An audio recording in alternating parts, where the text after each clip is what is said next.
The message of the cross is that Jesus died on the cross, not only so we can be saved, but to give us every bit of victory that we need in every aspect of our lives. That means sanctification is through the cross. That's right. That means victory is through the cross. Yes. Healing is through the cross. Prosperity is through the cross. Everything we need is through the cross exclusively. Nothing added to it. Nothing being taken away. It's all through what Christ did at the cross. This book is a cross book. It's a book about the cross. From Genesis to Revelation, it's about what Jesus did at the cross. Yes. Don't let any so-called Christian church, don't let any cult, don't let any other religion, don't let any motivational speaker, don't let any philosopher, don't let anybody tell you otherwise. It's not in you, it's in Him. It's not in me, it's in Him. That's right. It's not in this world, it's in Him. And what He did at the cross. Yes. It's all wrapped up. It's all tied up in the cross. Because if He hadn't come to the cross, then God wouldn't be able to bless us and do for us what it is that He desires to do. We couldn't be saved. We couldn't go to heaven. We couldn't have victory. We couldn't have victory over anything. You'd have everybody in this world to be addicted to 1,000 things. Lord knows Satan's got plenty of things out there. That's right. One thing after another this world is addicted to. Some people are just addicted to themselves. That's right. Some people are just addicted to themselves. They overdose on themselves every day. God help us to quit being a selfish, self-serving, self-centered church. That's not Christ's church. That's right. Christ's church is not to be a self-centered church. It's a God-centered church. That's right. The victory is through the cross and only through the cross. If we separate from that truth, it means a deliberate, though we may not even realize it at the time, but it is a deliberate departure from God's blessings. I'm going to say one thing quickly. I'm repeating myself, I guess, a lot this morning because I'm saying over and over that I've said all these things many times before. But as a quick review, let me say it again. I've never known one person, because they don't exist, who has walked away from the message of the cross of Christ and has prospered and been blessed in any way, shape, form, or fashion. That's right. I wish I could say that people who have heard the message of the cross through this local church and they've moved on, I wish I could say that, well, they've probably moved on to another church that's preaching the same thing. They're probably in another cross-preaching church somewhere, and they're getting blessed there. But I don't believe it because we're not quite at that point yet. Those churches are not there yet. They're coming. They're coming. I believe that. They're coming. But they're not there yet. And the people that have walked away didn't walk away so they could go to another cross-preaching church. They walked away because they didn't like the preaching of the cross. That's right. And they don't prosper for it. That's right. They aren't blessed for it. But they're in sickness. They're in bondage of some kind. Things in their lives shattered and destroyed. Poverty. Whatever it may be that has come about as a result of their walking away from the truth. I'm not saying it's easy.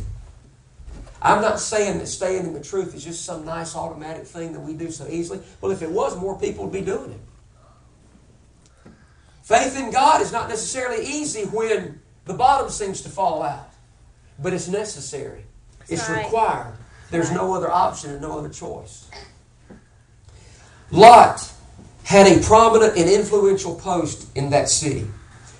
We know that. One of the ways we know that is that the first verse I read to you this morning from Genesis 19, it said, there came two angels to Sodom at evening. And it says, Lot was sitting at the gate of Sodom. And he saw them and he rose up to meet them. And then it also goes on to say, he bowed his face toward the ground regarding them. Possibly, somehow, I believe Lot knew that these were angels sent by God. Now, they look like men. They look like normal men. You know, there's a scripture in Hebrews that says sometimes we may be entertaining angels unaware. We should believe in angels. Don't leave it to the new agers out there to be the only ones that believe in angels. They just got it all wrong about who angels are and what they do. We're not to worship angels. We're not to pray to angels. We're not to go around looking for angels necessarily. But I want to tell you, they exist. They're there. Right. And these two angels that took on the appearance of men, as far as the other people in Sodom thought, they were just regular men that were visiting the city that day, that evening. But Lot knew something somehow. Maybe they revealed their true identity to him. I don't know. Maybe they told him that they were angels sent by God. But he must have knew something about them, that they were more than just two normal men visiting the city, because it says he bowed himself with his face toward the ground.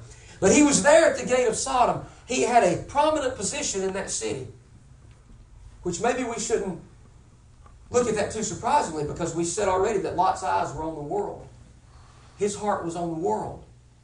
And Lot had gained a position in the world system. You know, some of us have to work a secular job to make a living. All of us have to function in the world in some capacity to live from day to day. You got to go buy groceries somewhere next week. And there's not an exclusively Christian grocery store out there for you to go to, where you know that all your money is going back into the hands of believers like yourself. But you know what? God didn't say it was supposed to be that way anyway. We're not in heaven yet. We're on earth. We are in this world, like it or not, but we're not to be of the world. That's the difference. We are in this world. We're existing in this world, but we're not to be of the world. But Lot was not only in the world, but he had become of the world.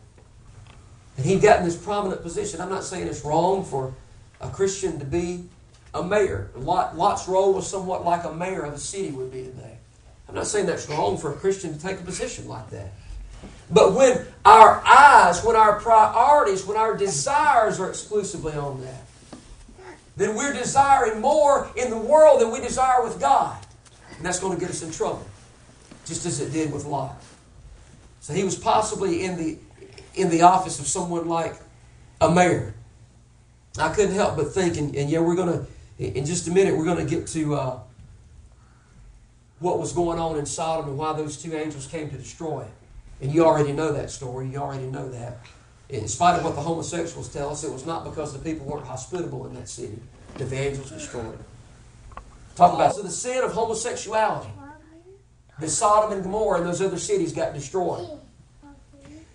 I got to think about Lot. He was religious when the occasion called for it. Didn't have a problem with that when the occasion called for it. But he was possibly running a city, definitely was part of a city that he had chosen to be a part of, that was full of homosexuality. I got to thinking maybe Lot would make a good mayor for Spartanburg. In other words, condone the homosexual lifestyle, but be religious when the occasion calls for it too. Mayor Lot, Spartanburg, now Sodom.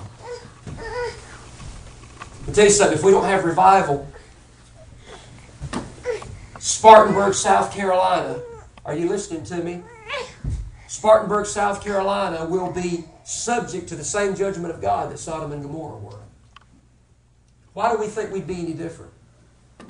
Why do we think that the condoning of an abomination, and we'll make that plural because homosexuality is not the only abomination, the condoning of abominations in this country, right down to our local city level, why do we think we would be exempt from the judgment of God when these other nations were not, these other cities were not?